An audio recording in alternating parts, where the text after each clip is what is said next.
এই নতুন বছরটা আমরা যেন বেশি বেশি আল্লাহর শুকরিয়া দিয়ে নতুন বছরটাকে সমৃদ্ধ করতে পারি, বেশি বেশি যেন আল্লাহর ইবাদত করতে পারি।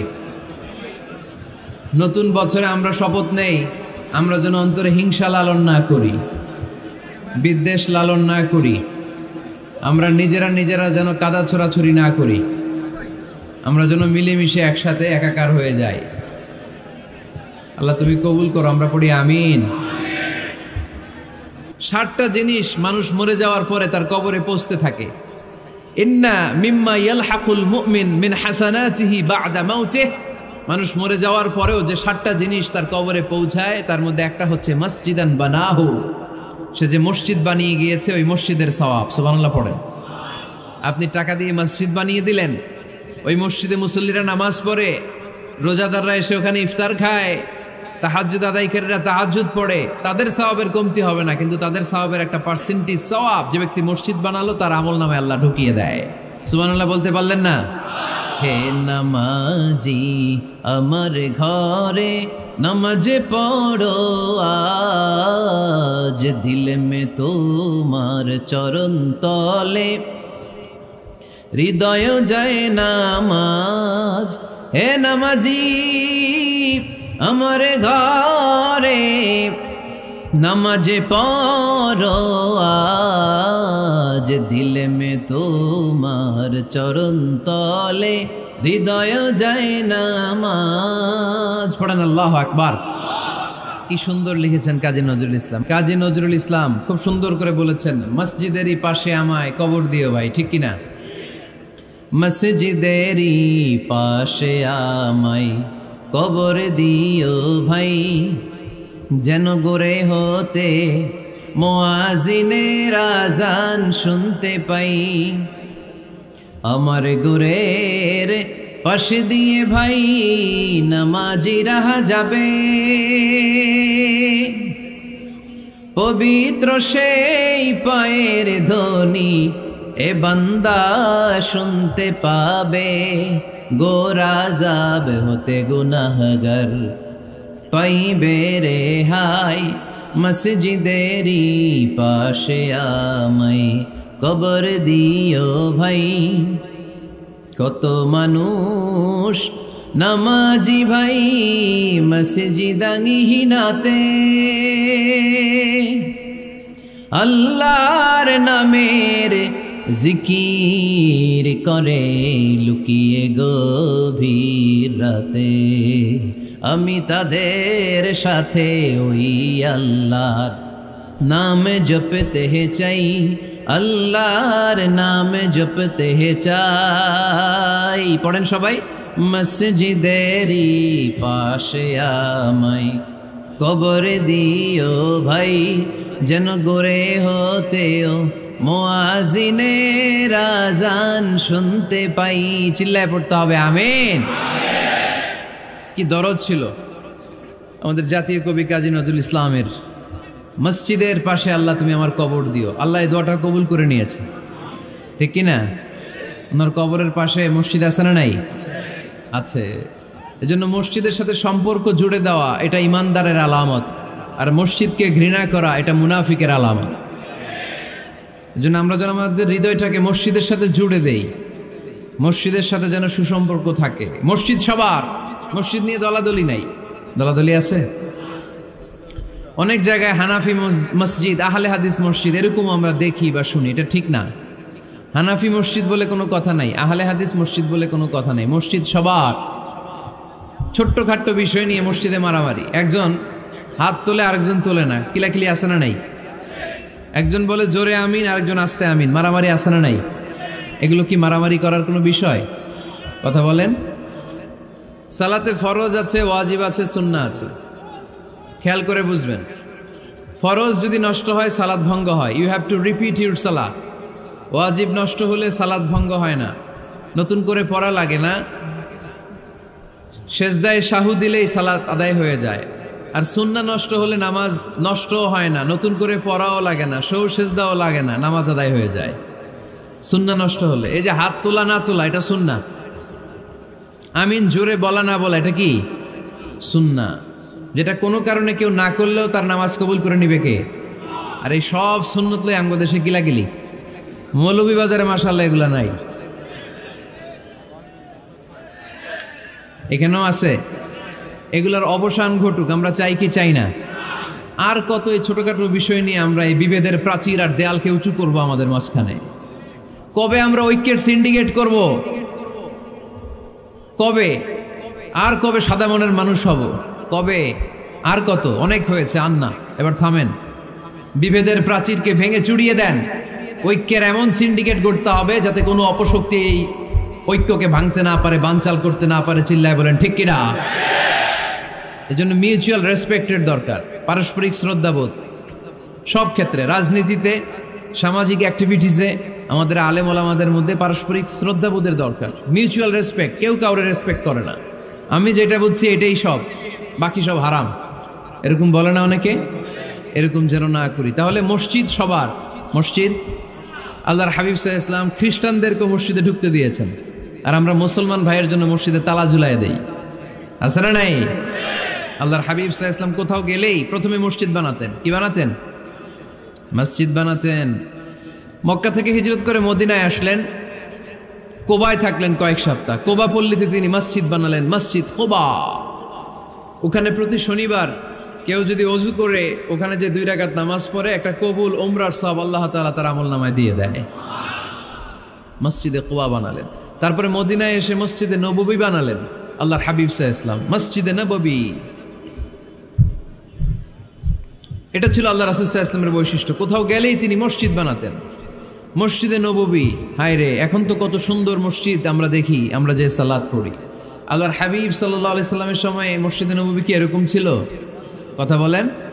ফ্লোর ছিল বালুর ফ্লোর। কিসের ফ্লোর? আমাদের মসজিদের ফ্লোর কিসের? টাইলস। আর আল্লাহ রাসূল সাল্লাল্লাহু আলাইহি ওয়াসাল্লামের মসজিদে নববীর ফ্লোর কিসের? কথা বলে না তো আওয়াজ করে উত্তর দেন না কেন? কষ্ট হচ্ছে? দুপুরে খাইছেন না সবাই?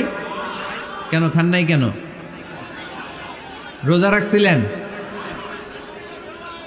হ্যাঁ, ফজর বাদে আইছি। আচ্ছা ঠিক আছে, ঠিক আছে।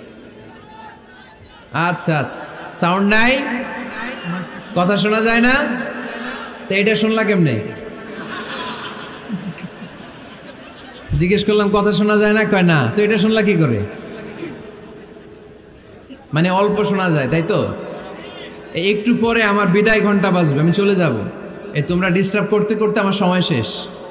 তোমরা ডিস্টার্ব করলে তোমাদের লস। আমি আমার টাইমের 1 মিনিটে বেশি যেতে পারবো না, কারণ এখানে আসরের সালাতের আজান শুরু হয়ে যাবে, এরপরে কোনো কথা নেই। আর বক্তব্য লম্বা করা এটা বেদাত। এই বেদাতকে আমি সুন্নাতের মধ্যে আনতে চাচ্ছি। একটা সময়ে একেবারে কমায় নিয়ে আসবো। এত প্রোগ্রামও আমি করতে চাই না। আমি ঘোষণা দিয়েছি আগামী বছরে সারা বাংলাদেশে আমার প্রোগ্রাম হবে 50টা। কয়টা? 50টা। এরপরের বছর 30টা, এরপরের বছর 20টা। বিভাগীয় প্রোগ্রাম করলেই চলবে আমার। এক এক বিভাগে যে 2 দিন 3 দিন খালাস।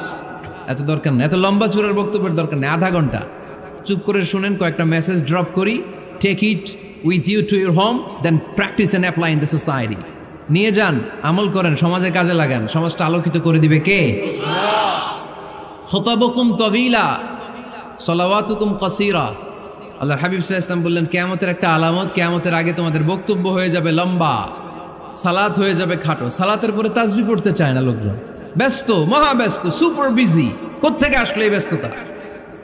আপনি রবের সাথে মুনাজাত, না যাই ইউনাজি মুনাজাত, আপনার রবের সাথে একাকী নীরবে কথা বলতে মনে চায় না আপনার? এত তাড়াহুড়ো কিসের? ধীর স্থির হন, একটু স্থির হন, একটু মনোদৈহিক প্রশান্তি অর্জনের চেষ্টা করেন। সব সময় ব্যস্ত, ধাক্কাধাক্কি, উচ্ছৃঙ্খলা, এগুলো আমাদেরকে শেষ করে দিয়েছে। এজন্য লম্বা চোরা বক্তব্য ঠিক না। বক্তব্য শুনতে আমাদের ভালো লাগে, আমল করতে ভালো লাগে না। বক্তব্যটা শেষেই সিগারেট ধরায়, আছে না নাই? মাহফিল শেষেই বিড়ি ধরায়, কয় চমৎকার ওয়াজ করছে হুজুরে। ওয়াজটা সেরকম হয়েছে, অনেক কণ্ঠ সুন্দর হুজুরের। এতদিন ইউটিউবে দেখছি, আজকে সরাসরি দেখাইছি, আছে না নাই? তো কি লাভ হয়েছে? লাভটা হয়েছে কি? এই যে মাহফিল শেষে বিড়িটা ধরাইলেন আর গেলেন, কোনো লাভ হয় নাই। এগুলো থেকে বেরিয়ে আসতে হবে। বছরের পর বছর আমাদেরকে শেখানো হয়েছে একভাবে, কেউ এই পরিবর্তনের আওয়াজ তোলে নাই। আওয়াজ আপনাকে তুলতে হবে, আওয়াজ তোলার জন্য এত মানুষ লাগে না, আপনি একাই যথেষ্ট। আপনি দাঁড়ান না সামনে, দেখবেন আপনার সামনে কেউ টিকে থাকতে পারবে না, ঠিক কিনা? কিন্তু আপনার শক্ত সিদ্ধান্ত লাগবে, পরিবর্তনের জন্য শক্ত মানসিকতা লাগবে যে আমি পরিবর্তন করতে চাই। We have to change. যুগ জামানা পাল্টে দিতে চাই না অনেকজন। এক মানুষই আনতে পারে জাতির জাগরণ। এক মানুষই বিপদকালে বাঁচায় কাফেলায়, ক্ষুদ্র ডিঙ্গি বাঁচায় জাহাজ অসীম দরিয়ায়। এজন্য আপনার শক্ত সিদ্ধান্ত পারে আপনার মৌলভীবাজারটাকে দেশের শ্রেষ্ঠ জেলা, শ্রেষ্ঠ থানা হিসেবে আল্লাহর কাছে কবুল করতে, ঠিক কিনা? এজন্য লম্বা চূড়া আলোচনা ঠিক না। ছোটখাটো অল্প কয়েকটা মেসেজ নিয়ে যেতে পারলেই that's enough. One of the minor signs before the day of judgment, your Islamic lectures will be very longer. And your salah 5 times a day will be shorter. কিয়ামতের আগে বক্তব্য লম্বা, নামাজ খাটো, তাসবিহ পড়ে না, ব্যস্ত, মহাব্যস্ত। এই মহাব্যস্ততা ছাড়েন, কোরআন সুন্নাহর দিকে ফিরে আসেন। বরকত দিবে কে? বিশ্বনবীর মসজিদে নববীর ফ্লোর বালুর ফ্লোর ছিল, আমাদের ফ্লোর টাইলস। আল্লাহর হাবিব সাল্লাল্লাহু আলাইহি ওয়াসাল্লামের মসজিদে বালি নিচে, এই বালিতেই নামাজ পড়তেন। বৃষ্টি হলে কাদামাটি হয়ে যেত, কাদামাটিতেই সেজদা করতেন। সেজদা করলে কাদার মাটি আল্লাহর হাবিব সাল্লাল্লাহু আলাইহি ওয়াসাল্লামের নাকে আর কপালে লেগে যেত। তিনি সালাম ফিরিয়ে সাহাবাদের দিকে মুখ ফিরিয়ে বসলে দেখতেন প্রতিটা সাহাবীর নাকে আর কপালে কাদার মাটি মিশে আছে। তার মানে প্রিয় নবী সাল্লাল্লাহু আলাইহি ওয়াসাল্লামের মসজিদে নববী ছিল কাঁচা, কিন্তু মুসল্লি ছিল পাকা। আমাদের মসজিদগুলা হয়েছে পাকা, কিন্তু মুসল্লি কাঁচা, ঠিক কিনা? ফজরের সালাতে মানুষ নাই।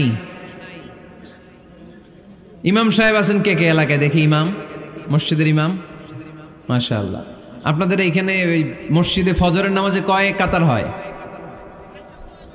5 জন 6 জন? কেনে এত কম? কেনে? হ্যাঁ, আসে না, আসতে চায় না লোকজন।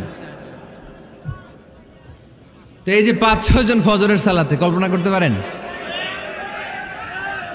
ফজরের সালাতে এত কম লোক। ফজরের জামাতে লোক যায় না, এটা একটা মহামারী। যেদিন ফজরের জামাতের দৃশ্য আর জুমার নামাজের দৃশ্য একরকম হয়ে যাবে, ওই দিনই বাংলাদেশে ইসলাম কায়েম হয়ে যাবে। এখন স্লোগান তুলে বিপ্লব বিপ্লব, ইসলামী বিপ্লব।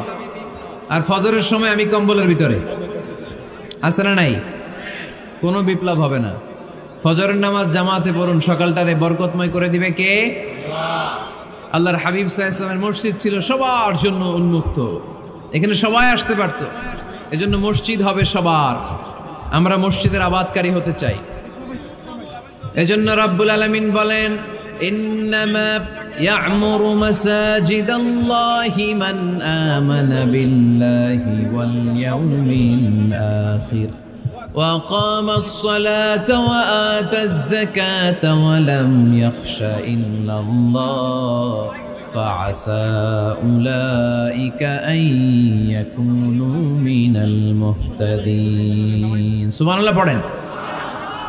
রব্বুল আলামিন বললেন মসজিদের আবাদকারী হবে তারা যারা আল্লাহর প্রতি ঈমান আনে, আখিরাতের প্রতি ঈমান আনে, যারা সালাত কায়েম করে, যারা যাকাত আদায় করে, যারা দুনিয়ার কাউকে ভয় পায় না, ভয় পায় একজনকে। চিল্লায় বলেন তিনি কে? যাদের হৃদয়ে আছে আল্লাহর ভয়, তারা কবু পথ ভুলে যায় না। আল্লাহর প্রেম ছাড়া এই দুনিয়া কারো কাছে কোনো কিছু চায় না, ঠিক কিনা? তাহলে যারা মসজিদের আবাদকারী এরা ভয় পায় একজনকে, চিল্লায় বলেন তিনি কে? মসজিদের আবাদকারীদের প্রথম গুণ, তারা আল্লাহ বিশ্বাস করে, তারা আখিরাতে বিশ্বাস করে, তারা সালাত কায়েম করে, তারা যাকাত আদায় করে, তারা আল্লাহ ছাড়া পৃথিবীর কাউরে ভয় পায় না।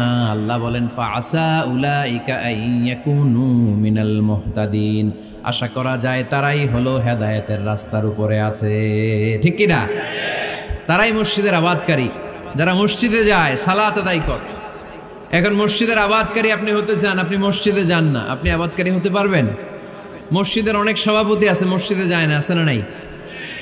মৌলভীবাজারে এই সমস্যা বোধহয় নাই। মসজিদের সেক্রেটারি মসজিদে যায় না, আছে না নাই? তাহলে হইল, এটা হইল, এটা মেনে নেওয়া যায়? এজন্য সভাপতি সাহেবরা, আপনি কষ্ট করে মসজিদ বানিয়েছেন, মসজিদে যাবেন। সভাপতি সাহেব আপনি মসজিদে যাবেন। সেক্রেটারি সাহেব আপনি মসজিদে যাবেন, তাহলে আপনি সঠিক মসজিদের আবাদকারী হবেন, ঠিক কিনা? আমরা মসজিদের আবাদকারী হতে চাই, ইনশাআল্লাহ পড়েন। উমরানুল মাসাজিদ, মসজিদের আবাদ কি করে করতে হয়? মসজিদ আবাদ করার এক নাম্বার মাধ্যম হচ্ছে মসজিদ নির্মাণ করা। কি করা? নির্মাণ করা। খেয়াল করবেন, আল্লাহর হাবিব সাল্লাল্লাহু আলাইহি ওয়াসাল্লাম বলেছেন, মান বানা মসজিদান মিন মালিহি ফিদ দুনিয়া বানাল্লাহু লাহু বাইতান ফিল জান্নাহ।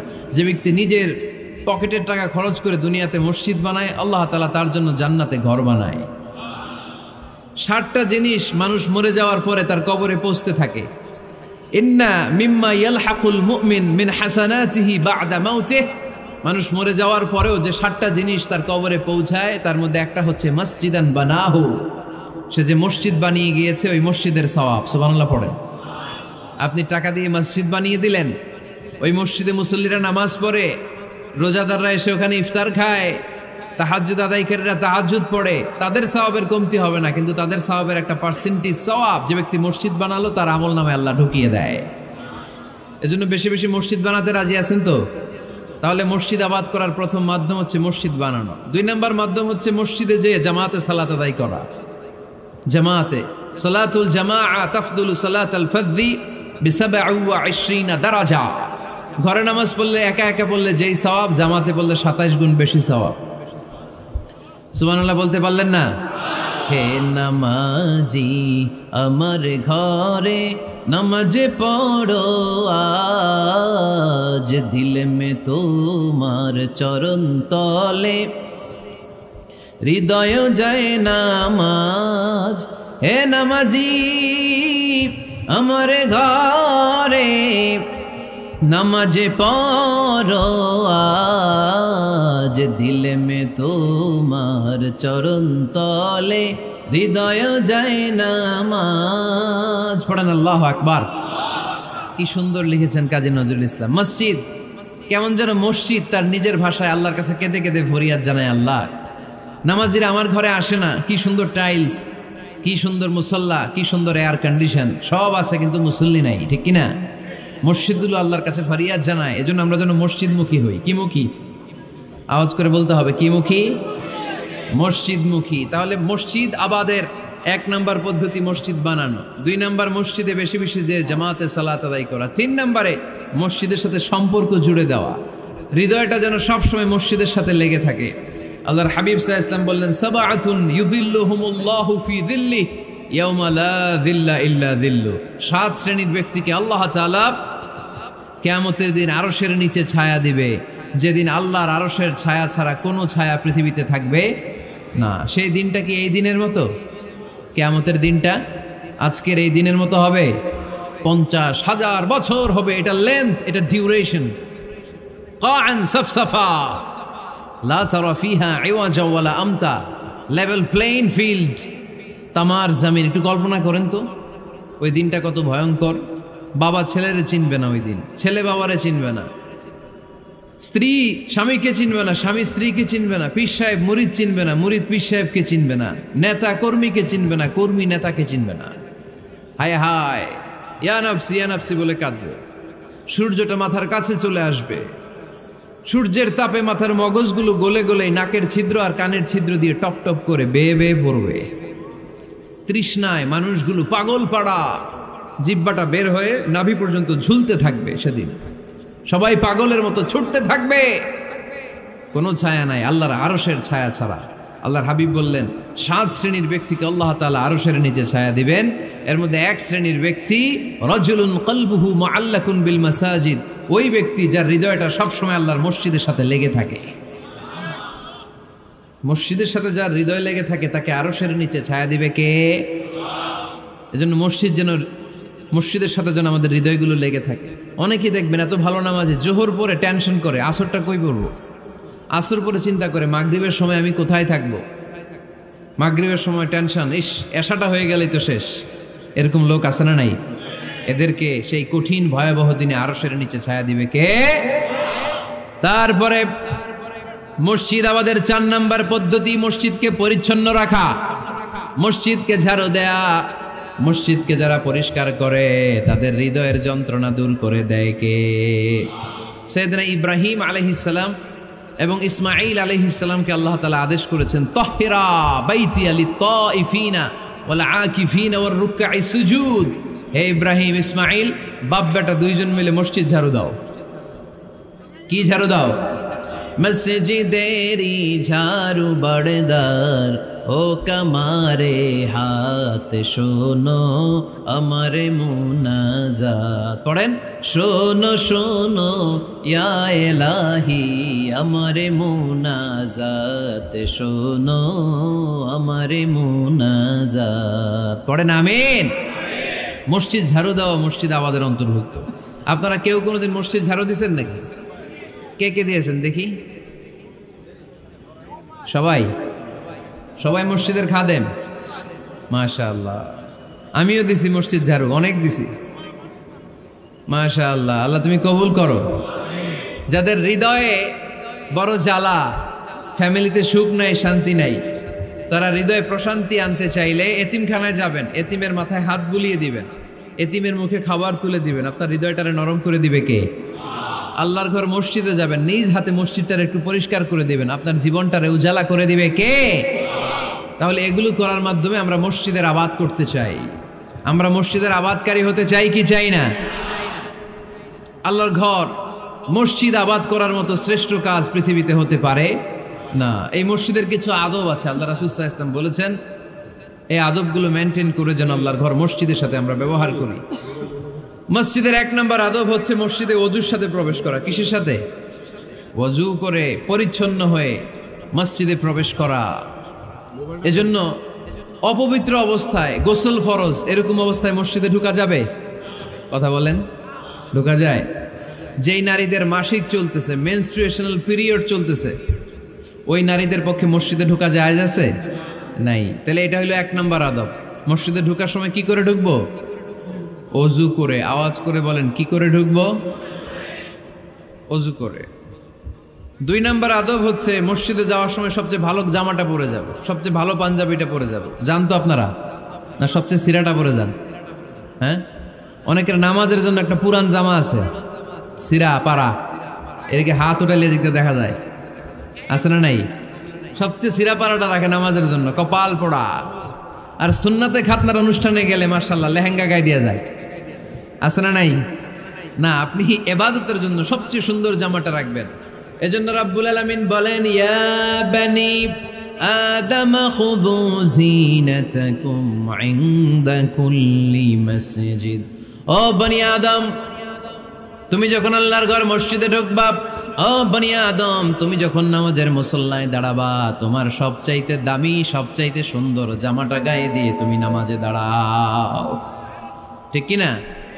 তাহলে এখন মসজিদে যাওয়ার সময় কি গায়ে দিয়ে যাবেন বলেন? খিতা করবাইন? হ্যাঁ, মাশাআল্লাহ। হ্যাঁ, সবচেয়ে ভালো কাপড়টা আয়রন করে পারফিউম মেখে তারপরে আমরা যাব। রাজি আছেন তো? 3 নম্বর আদব হচ্ছে মসজিদে ঢোকার সময় বাম পা দিয়ে ঢুকতে হয়।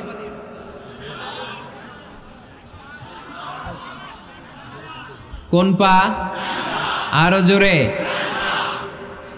এদেরকে গুতা মারা লাগে, নাইলে আওয়াজ বাড়ে না। এরকম ভলিউম টাইট করতে হয়, ভলিউম হাই করলে আর পরে বাড়ে, এমনি বলতে চায় না। আর ঘটনা কি?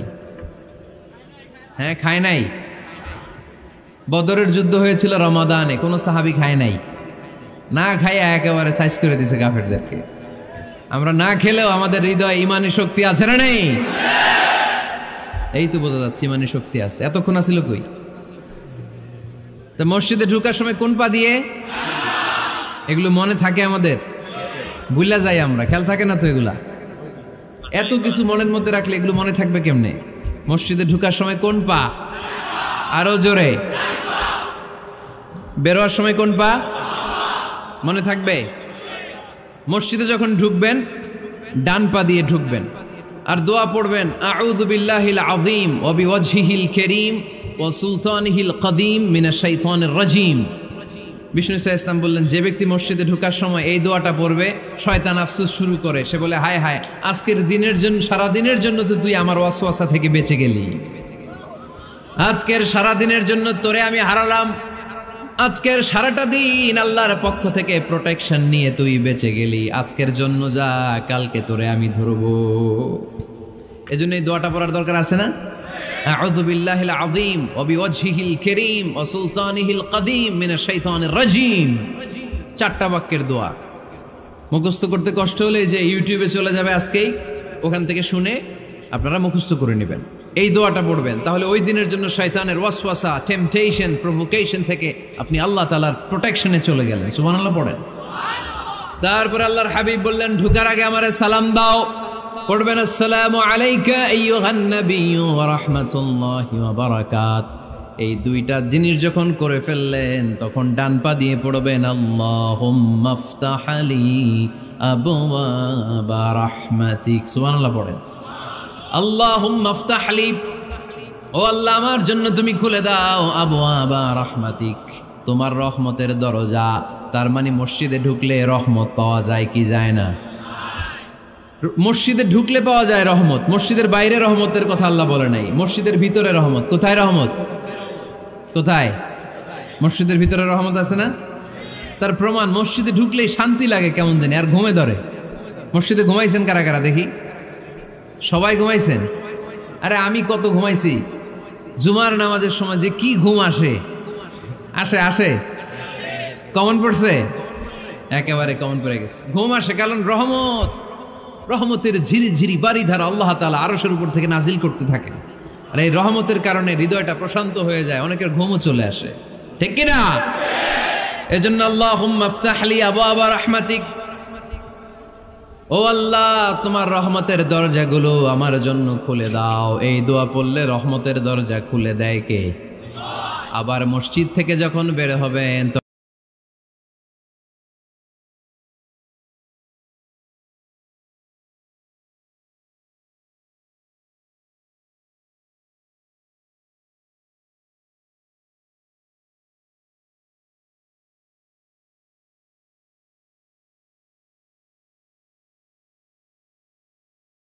তখন কোন পা দিয়ে?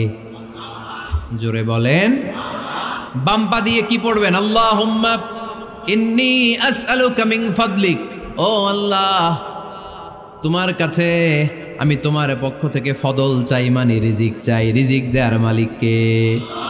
তার মানে খুব সোজা সাপটা কথা হচ্ছে, মসজিদের ভিতরে পাওয়া যায় রহমত, আর বাইরে পাওয়া যায় ফদল বা রিজিক। বাইরে পাওয়া যায় কি? রিজিক। মসজিদের ভিতরে রিজিক আছে। তার মানে সারাদিন মসজিদে বসে থাকলে রিজিক মিলবে? নামাজের সময় নামাজ পড়তে হবে, কাজের সময় কাজ করতে হবে। এটাই হচ্ছে ইসলামের বিধান। নামাজের সময় নামাজ, কাজের সময়। আমি প্রশ্ন করব, আওয়াজ করে উত্তর দেন। নামাজের সময়, কাজের সময়, নামাজের সময়, কাজের সময়। এটা মনে থাকবে। এজন্য আল্লাহ বললেন, ফাইদা কুদিয়াতিস সালাতু ফান্তাশিরু ফিল আরদি ওয়াবতাগু মিন ফাদলিল্লাহ। যখন তোমাদের সালাত শেষ হয়ে যায়, আল্লাহর রিজিক অন্বেষণের জন্য আল্লাহর জমিনে তোমরা ছড়িয়ে যাও। নামাজের সময় আসবেন, নামাজ শেষ বের হয়ে যান। ফান্তাশিরু ফিল আরদ, জমিনে ছড়িয়ে পড়ো। নামাজ শেষ, চেয়ারম্যান সাহেব চলে যাবে ইউনিয়ন পরিষদের ভেতরে, ছাত্ররা চলে যাবে হাই স্কুলে, মেম্বার অব দ্য পার্লামেন্ট চলে যাবে সংসদে, সেনাবাহিনীর লোকেরা চলে যাবে ক্যান্টনমেন্টে, ব্যবসায়ীরা চলে যাবে তাদের বাজারে, সিএনজি ওয়ালারা সিএনজি নিয়ে ব্যবসা শুরু করবে, রাস্তায় নেমে যাবে, চিল্লায় বলেন ঠিক কিনা? এটাই ইসলামের বিধান। নামাজের সময় নামাজ, কাজের সময়। আচ্ছা, তাহলে প্রথম সুন্নাত পেলাম, পবিত্র হয়ে ঢুকবো, ভালো জামা পরে ঢুকবো 2 নাম্বার। 3 নাম্বার, ঢোকার সময় কোন পা? বের হওয়ার সময়। 4 নাম্বার, মসজিদে ঢুকেই 2 রাকাত। মসজিদে ঢুকে কয় রাকাত পড়েন আপনারা? তাহিয়াতুল মসজিদ। মসজিদে আপনি ওয়েলকাম জানাবেন, ঢুকেই 2 রাকাত পড়বেন, ওযু করলেই 2 রাকাত। আল্লাহর হাবিব সাল্লাল্লাহু আলাইহি ওয়াসাল্লাম মসজিদে নববীতে জুমার খুতবা দিচ্ছেন। খুতবা চলাকালীন সময়ে এক সাহাবী এসে মসজিদের মধ্যে বসে পড়লেন। আল্লাহর হাবিব সাল্লাল্লাহু আলাইহি ওয়াসাল্লাম সাহাবীরে বললেন দাঁড়াও। সাহাবী দাঁড়ালেন। আল্লাহর নবী জিজ্ঞেস করলেন, কেন বসে বললা? 2 রাকাত পড়ছো নাকি? সাহাবী বলে, পড়ি নাই। বিশ্বনবী বললেন, তাহলে তাড়াতাড়ি 2 রাকাত নামাজ পড়ে বসে যাও। সুবহানাল্লাহ পড়েন। 2 রাকাত পড়ো নাই তো পড়ো, দাঁড়াও, তারপরে বসো। দেখেন, খুতবা চলাকালীন সময়ে আমাদের খতিবরা কখনো খুতবা থামায়? কথা বুঝেন নাই? জুমার খুতবা আপনারা শুনেন না? খুতবা চলতেছে, ওই মুহূর্তে ইমাম সাহেবরা কখনো খুতবা থামায়? মাঝখানে কোনো ঝামেলা হলে থামায় না। প্রথম খুতবা শেষ, বসে, তারপরে দ্বিতীয় খুতবা। খুতবার মাঝখানে কোনো থামাথামি নাই। কিন্তু আল্লাহর হাবিব সাল্লাল্লাহু আলাইহি সাল্লাম কেমন খতিব ছিলেন দেখেন। আল্লাহর হাবিব সাল্লাল্লাহু আলাইহি সাল্লামের খুতবা দেওয়ার স্টাইল এন্ড অ্যাটিটিউড এবং আমাদের খুতবা দেওয়ার স্টাইল এন্ড অ্যাটিটিউড, আল্লাহ রাসূল সাল্লাল্লাহু আলাইহি সাল্লামেরটা কত প্রাণবন্ত ছিল। আল্লাহ রাসূল সাল্লাল্লাহু আলাইহি সাল্লাম সোসাইটি ওরিয়েন্টেড একজন পার্সোনালিটি ছিলেন, সমাজের মানুষ কেন্দ্রিক, খুব সামাজিক ছিলেন আল্লাহ রাসূল সাল্লাল্লাহু আলাইহি সাল্লাম। তিনি দেখলেন একজন বসে পড়ছে, উনি খুতবা থামায় দিলেন। জুমার খুতবা থামায় বললেন, এই নামাজ পড়ছো না, পড়ো, 2 রাকাত পড়ো। আবার খুতবা শুরু করলেন। সুবহানাল্লাহ পড়বেন না? একবার তিনি খুতবা দিচ্ছেন, দেখলেন আল্লাহ রাসূল সাল্লাল্লাহু আলাইহি ওয়াসাল্লামের 2 জন নাতি হাসান আর হুসাইন রাদিয়াল্লাহু তাআলা আনহুমা, ছোট্ট মানুষ, কাতারের ভিতরে ঢুকে কোন সাহাবী টুপি টান দেয়, কারো পাগড়ি ধরে টান দেয়, একজন এদিকে দৌড় দেয়, আরেকজন ওদিকে দৌড় দেয়। মসজিদে একটা ডিস্টার্ব হচ্ছে। আল্লাহর হাবিব সাল্লাল্লাহু আলাইহি ওয়াসাল্লাম খুতবা থামিয়ে দিলেন, মিম্বার থেকে নেমে আসলেন, 2 নাতিকে 2 হাতে ধরলেন, ধরে আস্তে করে জান্নাতের এই 2 সর্দারকে নিয়ে মিম্বারের উপরে দাঁড়ালেন। এই হাতে এই নাতি, ওই হাতে আরেক নাতি। এরপর দাঁড়িয়ে দাঁড়িয়ে তিনি বাকি খুতবা দিলেন। পড়েন সুবহানাল্লাহ। কত প্রাণবন্ত খুতবা। উনিও খুতবা দিতেন, আমরাও খুতবা দেই। আল্লাহর হাবিব সাল্লাল্লাহু আলাইহি ওয়াসাল্লাম খুতবা দিচ্ছেন, এক সাহাবী এসে বলল, ইয়া রাসূলুল্লাহ, মদিনায় দুর্ভিক্ষ, বৃষ্টি নাই, আপনি বৃষ্টির দোয়া করেন। রাসূল সাল্লাল্লাহু আলাইহি ওয়াসাল্লাম খুতবা থামায় দিলেন, থামায় দিয়ে দোয়া শুরু করলেন, আল্লাহুম্মা আসকিনা গাইসান মুগীসান মারিআন মুরিআন নাফিআন গায়রা দার আজিলান গায়রা আজল। আল্লাহ, উপকারে বৃষ্টি দেন, যে বৃষ্টিতে আমাদের ফসল জন্মাবে, সবুজ ঘাস লতা পাতা জন্মাবে, আমাদের গবাদি পশুর রিজিক বাড়বে, এরকম উপকারে বৃষ্টি আমাদেরকে দিয়ে মদিনাটারে ধন্য করে দেন। বৃষ্টি শুরু হলো, জুমাবার বৃষ্টি, শনি রবি সোম মঙ্গল বুধ বৃহস্পতি শুক্র, টানা 7 দিন বৃষ্টি। এবার বৃষ্টির চোটে মদিনায় বন্যা হয়ে গেছে। এতদিনে দুর্ভিক্ষ, এতদিনে কি? এখন বৃষ্টির বরকতের দোয়া করছে, বৃষ্টিতে এবার বন্যা। যেই সাহাবী বৃষ্টির জন্য দোয়া করতে বলেছিলেন, পরের জুমাবারের খুতবার সময় এসে ওই সাহাবী বলেন, ইয়া রাসূলুল্লাহ, আবার খুতবার মাঝখানে, ইয়া রাসূলুল্লাহ, আর বৃষ্টির দরকার নাই, আর দরকার নেই, এবার বৃষ্টি বন্ধের দোয়া করেন। আল্লাহর হাবিব সাল্লাল্লাহু আলাইহি ওয়াসাল্লাম খুতবা থামিয়ে আবার বন্ধের দোয়া, আল্লাহুম্মা হাওয়ালাইনা ওয়ালা আলাইনা, হে আল্লাহ আমাদের চারিদিকে দেন, মদিনাতে আর বৃষ্টির দরকার নাই। চিল্লায় পড়েন সুবহানাল্লাহ। এজন্য খতিব হবে এরকম প্রাণবন্ত খতিব। সমাজে কি চলে, কি ক্রাইসিস, কি সংকট, ইয়াংরা কোন সমস্যায় ভোগে, আমাদের রাজনৈতিক অঙ্গনে কি সমস্যা, আমাদের অর্থনৈতিক অঙ্গনে কি সমস্যা, আমাদের সামাজিক অঙ্গনে কি সমস্যা, আমাদের পরিবারগুলোর ভেতরে কি ঝামেলা, প্রত্যেকটা কথা মসজিদের মিম্বার থেকে আসার দরকার আছে না নাই? আল্লাহর হাবিব সাল্লাল্লাহু আলাইহি ওয়াসাল্লাম এভাবেই সমাজকে ঠিক করে দিতেন। 2 রাকাত মসজিদে ঢুকে আজকে থেকে আমরা পড়ব। মসজিদে ঢুকলেই কয় রাকাত মনে থাকবে না ভুলে যাবেন? তারপরে আল্লাহর হাবিব সাল্লাল্লাহু আলাইহি ওয়াসাল্লাম বলেছেন, খবরদার কবরের উপর মসজিদ বানিও না। কবরস্থান একদিকে, মসজিদ আর একদিকে। কিন্তু বাংলাদেশে মসজিদের সাথে কবর মিলানো আছে না নাই? ছোট্ট একটা মসজিদ, কিন্তু এত বড় বাবার কবর আছে না নাই? এগুলো করবেন না আপনি। আগে হবে মসজিদ, পরে কবরস্থান। যেমন মসজিদে নববী হয়েছে আগে, তারপরে বিশ্বনবীর কবর এখানে আছে না নাই? মসজিদে নববী প্রতিষ্ঠিত হয়েছে আগে, পরে বাকি কবরস্থান আছে না নাই? কিন্তু কোন আল্লাহর ওলির কবরস্থানের উপরে যদি মসজিদ বানান, তার উপর লানাত দিয়েছে কে? লাআনা রাসূলুল্লাহ আলাল ইয়াহুদ ওয়ান নাসারা ইত্তাখাযু কুবুর আমবিয়াইহিম মাসাজিদা। আল্লাহর রাসূলের লানত ইহুদি নাসারাদের উপর, কারণ ইহুদি আর নাসারাদের একটা খাসলাত, একটা বৈশিষ্ট্য ছিল, তারা তাদের নবীদের কবরের উপরে মসজিদ বানায় ফেলতো। এটা করা যাবে? এজন্য এলাকায় এলাকায় এই ঝামেলা, কবর আর মসজিদ হবে আলাদা। আবার মসজিদের কেবলার দিকে যেন কবরস্থান না হয়, তাহলে শিরক হওয়ার সম্ভাবনা আছে না নাই? খুব সাবধান। আল্লাহ সব মাফ করে, কিন্তু শিরক মাফ করে না, ঠিক কিনা? শিরক হচ্ছে মহাপাপ, সব পাপের বাপ। এজন্য আমরা সব করলেও শিরকের গুনাহ মুসলমান কখনো করতে পারে। এরপর আল্লাহর হাবিব বললেন, মসজিদকে পরিষ্কার পরিচ্ছন্ন রাখো, এটাও মসজিদের আদাব। মসজিদে আতর লাগিয়ে দেন, বাখুর জ্বালিয়ে দেন। আপনাদের এই এলাকার মধ্যে তো বাখুরের অভাব নাই, আগরের অভাব নাই, ঠিক কিনা? গতকাল প্রোগ্রাম ছিল কই? সুজানগর, আগরের রাজধানী। আগর চিনেননি আপনারা? হ্যাঁ, এই যে দেহনেল উদ পারফিউম, আপনাদের এই যে মাহাতাব সাহেবের আল হারামাইন, এরপরে যে আজমল কোম্পানি, এও আপনাদের এই মৌলভীবাজার এলাকার। এরকম অনেক কোম্পানি আছে দুবাই ভিত্তিক, গোটা বিশ্বে ওনারা ব্র্যান্ডিং করেছে। এগুলোর র ম্যাটেরিয়াল, কাঁচামাল যায় হচ্ছে আপনাদের মৌলভীবাজার থেকে। সম্মানিত ভাইয়েরা, মসজিদ পরিষ্কার পরিচ্ছন্ন রাখবেন, এই বাখুর জ্বালাবেন, দেহিনুল উদ এই পারফিউমগুলো ছড়িয়ে দিবেন। মসজিদের মধ্যে অনেক মসজিদে দুর্গন্ধ আছে না নাই? এই কার্পেটের মধ্যে ময়লা পরিষ্কার করেন।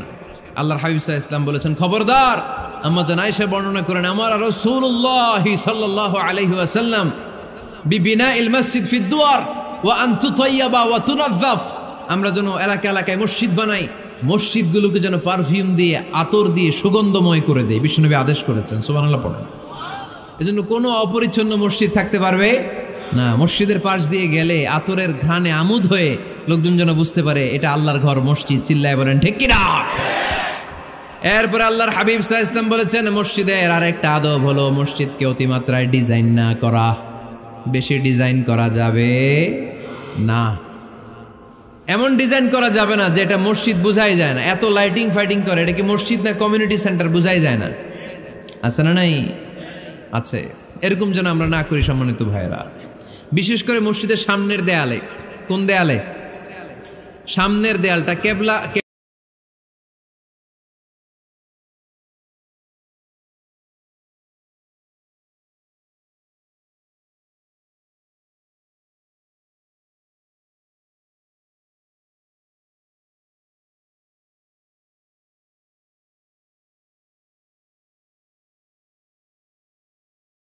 কেবলার দিকে যেই দেয়াল, এই দেয়ালটা হতে হবে ফ্রেশ, যাতে করে মানুষের দৃষ্টি আকর্ষণ না করে।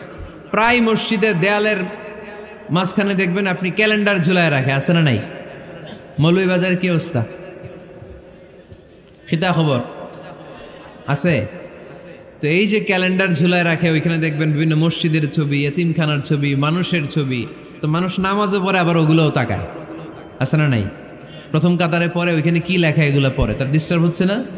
এই মুসল্লির দৃষ্টি যাতে অন্যদিকে না যায়, এটা খেয়াল রাখতে হবে। যদি পারা যায় মসজিদের সামনে কোনো ঘড়ি টড়ি চলবে না। ঘড়ি মসজিদের পেছনের দেয়ালে, সময়সূচি পেছনের দেয়ালে, সব পেছনে। সময় কয়টা বাজে ওটা ইমাম দেখলেই চলবে, ইমাম এভাবে দেখে নিবে, আপনারাও দেখে নিবেন। কিন্তু সামনের দেয়ালটা যত সিম্পল করা যায়। আল্লাহর হাবিব সাল্লাল্লাহু আলাইহি ওয়াসাল্লাম নামাজ পড়া অবস্থায় সামনে এমন কিছু রাখতেন না যেটার দ্বারা আল্লাহর হাবিব সাল্লাল্লাহু আলাইহি ওয়াসাল্লামের সালাতে মনোযোগ অন্যদিকে চলে যায়। আমরা যখন সালাত পড়ি, যদি অন্যদিকে তাকাই, ফেরেশতার মাধ্যমে আল্লাহ একটা ডাক দেয়, বলে আকবিল, এই বান্দা ফিরে আয়, তোর নজর থাকা দরকার সিজদার জায়গায়, ফিরে আয়। আপনি আবার যখন অন্যদিকে তাকান, আল্লাহ বলে ফিরে আয়, সিজদার দিকে তাকা।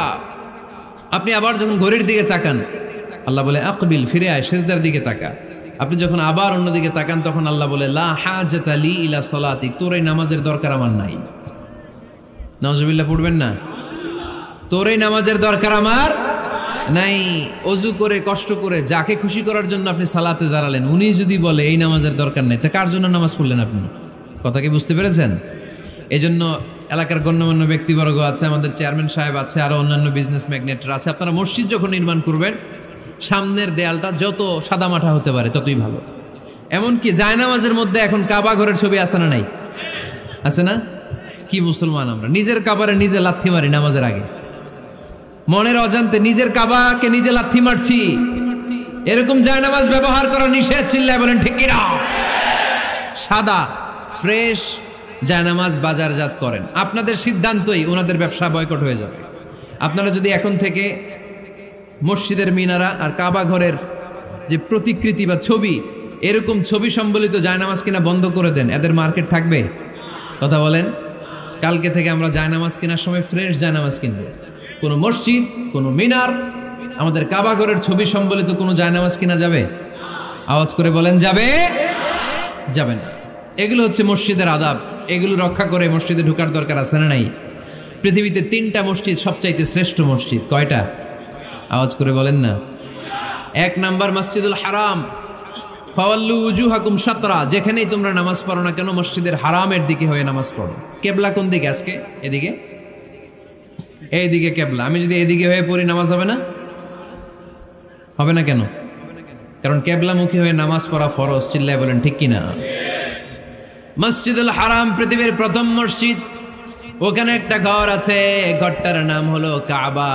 ইন্না আউওয়ালা বাইতিন উদিআ লিন-নাসি লাল্লাযী বিবাক্কাতা মুবারাকা। এই পৃথিবীর প্রথম ঘর যেই ঘরটা স্থাপিত হয়েছে বাক্কা শহরে। বাক্কা মক্কার আগের নাম, এখন শহরের নাম মাক্কা। আগে নাম ছিল কি? সবাই বলেন কি নাম ছিল? বাক্কা। এটা পৃথিবীর আদি ঘর। সব নবীদের পরশধন্য পদধূলিতে এই জায়গাটা বরকতময় হয়েছে। এটা এমন ঘর যেই ঘরের চারদিকে 1 রাকাত নামাজ পড়লে 1 লক্ষ রাকাতের সওয়াব পাওয়া যায়। হজ উমরা করেছেন কে কে দেখি? হজ উমরা করেছেন আপনারা না? মাশাআল্লাহ। আমরা যারা করতে পারি নাই, আল্লাহ তাদেরকেও তৌফিক দাও। আমরা যেন এই কাবা ঘরে যে প্রাণ ভরে সালাত আদায় করতে পারি, আল্লাহ তৌফিক দান করো। আমরা যেন মসজিদে নববীতে যে প্রাণ ভরে সালাত পড়তে পারি, তৌফিক দান করো। আল্লাহর হাবিব সাল্লাল্লাহু আলাইহি ইসলামের কবরের সামনে দাঁড়িয়ে যেন আমরা প্রাণ খুলে মন প্রাণ উজাড় করে বিশ্বনবী সাল্লাল্লাহু আলাইহি ইসলামকে সালাম দিতে পারি, আল্লাহ তৌফিক দান করো। এই কাবা ঘরকে কেন্দ্র করে প্রতিদিন 100টা রহমত নাজিল হয়। আওয়াজ করে বলেন কয়টা? আল্লাহর হাবিব বললেন প্রতিদিন প্রতিনিয়ত 100টা রহমত নাজিল হতেই থাকে। 60টা রহমত তাদের উপর নাজিল হয় যারা কাবা ঘরের চারদিকে তাওয়াফ করে। 40 লিল মুসাল্লিন, বাকি 40টা নাজিল হয় যারা কাবা ঘরের পাশে নামাজ পড়ে। 20 লিন নাযিরিনা ইলাল কাবা, বাকি 20টা রহমত প্রতিনিয়ত নাজিল হয় যারা তাওয়াফ করে না, সালাত আদায় করে না, শুধু কাবার গিলাফের দিকে তাকিয়ে থাকে। কাবার দিকে তাকায় থাকলেই সওয়াব। সুবহানাল্লাহ পড়েন। 1 রাকাতে কয় লক্ষ রাকাতের সওয়াব। এজন্য আল্লাহর হাবিব সাল্লাল্লাহু আলাইহি ওয়াসাল্লাম বলেছেন, লা তুশাদ্দুর রিহাল ইল্লা ইলা সালাসাতি মাসাজিদা। স্পেশাল ভার্চু এন্ড রিওয়ার্ড, বিশেষ সওয়াবের নিয়তে পৃথিবীর এই 3টা জায়গা ছাড়া কোথাও নিয়ত করে ভ্রমণ করা জায়েজ নাই। 1 হচ্ছে মসজিদুল হারাম, 2 হচ্ছে মসজিদ নববী, 3 হচ্ছে মসজিদুল আকসা। এই 3টা মসজিদ ছাড়া পৃথিবীর কোনো মসজিদে নিয়ত করে সফর করা যাবে না। বিশেষ নিয়তে সফর করা যাবে না, যে আমি যদি এই মৌলভীবাজারের জামে মসজিদে যাই বেশি সওয়াব পাওয়া যাবে, এই নিয়তে সফর করা যাবে না। বেশি সওয়াব শুধু এই 3 মসজিদে। মসজিদুল হারামে 1 রাকাতে কত রাকাতের সওয়াব? কথা কয় না, বুঝে নাই বোধহয়। কয় লক্ষ? আর মসজিদে নববীতে 1 রাকাতে 1000 রাকাতের সওয়াব। আরেক বর্ণনায় আছে 50,000, বর্ণনাটা দুর্বল। সহিহ বর্ণনায় এসেছে 1 রাকাতে 1000 রাকাতের সওয়াব। মসজিদুল আকসায় সালাত পড়লে 1 রাকাতে, এক বর্ণনায় এসেছে 250 রাকাতের সওয়াব, আরেক বর্ণনায় এসেছে 500 রাকাতের সওয়াব। এই 3টা মসজিদ ছাড়া যে নামাজ পড়লে বেশি সওয়াব হবে, এই নিয়তে সফর করা যাবে? চিল্লায় বলেন যাবে। তবে মসজিদটা দর্শন করার জন্য যেতে পারবেন। মসজিদটা দেখতে কেমন, এটার ক্যালিওগ্রাফিক্যাল ডিজাইন কেমন, এটার আর্কিটেকচারাল ডিজাইন কেমন, এটার দৃষ্টিনন্দন সৌন্দর্য কেমন, মসজিদটা দেখতে কেমন, দেখতে যেতে পারবেন। কিন্তু বিশেষ সওয়াব রিওয়ার্ড এই 3টা মসজিদ ছাড়া অন্য কোনো মসজিদের জন্য হবে না। এই মসজিদ হচ্ছে আমাদের সামাজিক ঐক্যের কেন্দ্রবিন্দু। এটা হচ্ছে আমাদের কমিউনিটি সেন্টার। আমরা শুধু নামাজের জন্য মসজিদকে ইউজ করি, এছাড়া আরো অনেক ইউসেজ আছে মসজিদের। খেয়াল রাখবেন, আমাদের মুসলমানদের মসজিদ হিন্দুদের মন্দিরের মতো নয়। কোথায় আজান হইছে? শেষ করে দিব না?